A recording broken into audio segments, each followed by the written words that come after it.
What's up YouTube? I am back for yet another video. And if you missed it in my last couple episodes, I am the owner of a small handmade business called Songbird Market Co. on Etsy, and I am rebuilding my business from the ground up after a 5-year hiatus. And today is day 74 of that journey, if you could believe that. So I know it's been a while since my last update, but that's on purpose. Because I feel like spacing out this kind of content where I give insight into my shop stats is better when it's been a longer period of time so you could see the overall picture of what's been happening in my shop. Moving forward, I'm only going to be doing milestone updates such as day 90, day 100, 6 months, and so forth. And for the rest of the time, I'm going to be posting content around tutorials, order packing, sew-alongs, and anything else that I find might be interesting to you guys. So before I give an update on how Songbird Market Co. did for 2025, I do want to take the time to reflect on 5 lessons that I learned along the way in hopes that this might help somebody doing the same thing as I am, rebuilding a shop from the ground up, or just getting started on Etsy.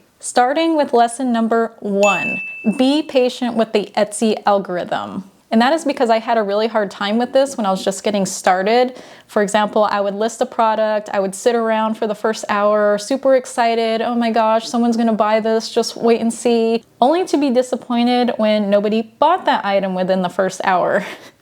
That is obviously not how Etsy works. And sure, every new item does get a temporary boost, but keep in mind that it might not be to the correct audience at first. Etsy needs a lot of time to gather data around who clicks on your item, who's favoriting your item, who's just generally interacting with your item and ultimately buying your item in order to decide where it's going to rank you. So my tip here before you list any new product is to do your research around that product, see what keywords people are searching for first and foremost, and make sure that they're not in high competition if you do want to fall into a specific niche. And then also, before you list the product, make sure that you absolutely have your title dialed in, your description, make sure that's really keyword rich in terms of SEO, and make sure all your 13 tags are all filled out, use up to the 20 characters that it recommends, and then list your product. And I say that because once your product is live and you decide after 3 days that, you know what, I want to change this title or I need to change around this description a little bit, well, guess what? Now you're resetting the algorithm, and Etsy does need at least 30 days to relearn your listing and ultimately doing this thing called re-indexing that listing into the algorithm. You want to give your listing at least 30 days to breathe before deciding a thing isn't working and it needs to be changed.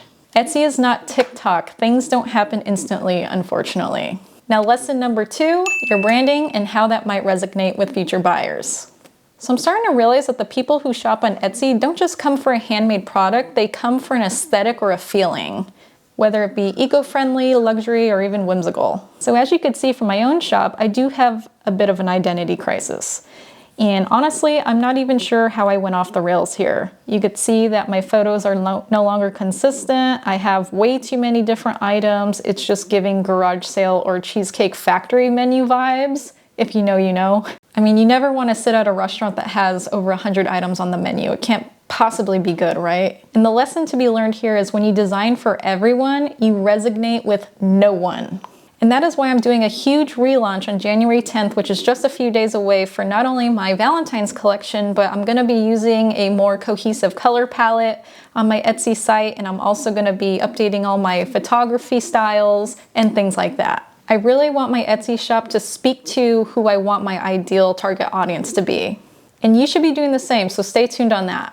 And lesson number 3, avoid IP infringement at all costs. For example, just because everybody's making Taylor Swift stickers doesn't mean you should be too. They just haven't been caught yet. So recently I had an item listed that was a parody sticker and it got taken down for literally what I thought was no reason. But after looking further into it, turns out that a company had been researching this specific trademark or copyright and found my shop to be in violation of it. This person's name wasn't even on my sticker. It was a sticker that I had drew that looked like the person, but in a funny version, hence parody. In fact, and I think this is where I went wrong, is I did use the person's name in my description and my tags, but nowhere was it on the sticker and I still got popped. So yeah, apparently even if you design something remotely close to something that is copyrighted or trademarked, you are still gonna run the risk of having your shop suspended or maybe just a slap on the wrist like me. So yeah, I just decided to let it go and not even try to appeal this with Etsy directly, because this shop I care about a lot. It's my happy place, and I'll just build my brand on my own unique ideas rather than try to rely on somebody's copyrighted names or characters.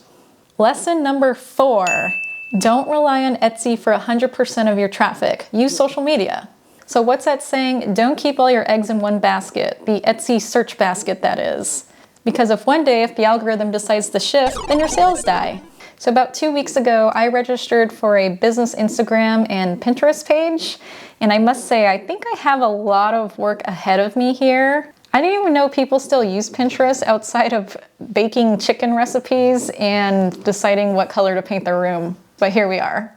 And apparently there's a whole science behind taking really pretty pictures, posting those pictures, pinning them, and coming up with the boards you want to create to put your pins into.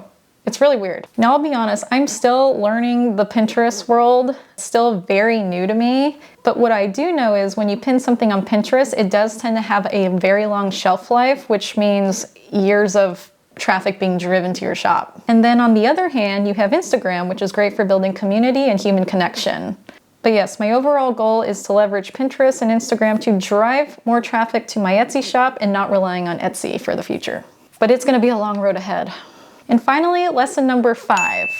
I already sort of mentioned this, but you do want to start small and avoid garage sale vibes. Like, I wish I could go back in time and not have wasted so much time and effort on making all these different products and posting them and seeing what sticks. What you want to do is you want to figure out what you love making the most and then create different variations of it, like a different color, a zipper, a no zipper option, things like that. You want to go for curated excellence, not a clearance bin. And another plus about starting small that I wish I knew earlier was that you could establish a super repeatable production workflow, a shipping workflow that works for you, and that leads to basically no surprises later down the road. This puts less stress on you as a small handmade business seller and better quality and efficiency for your customer. Everybody wins. It also helps your customers understand what you're good at, leading to higher trust for your shop.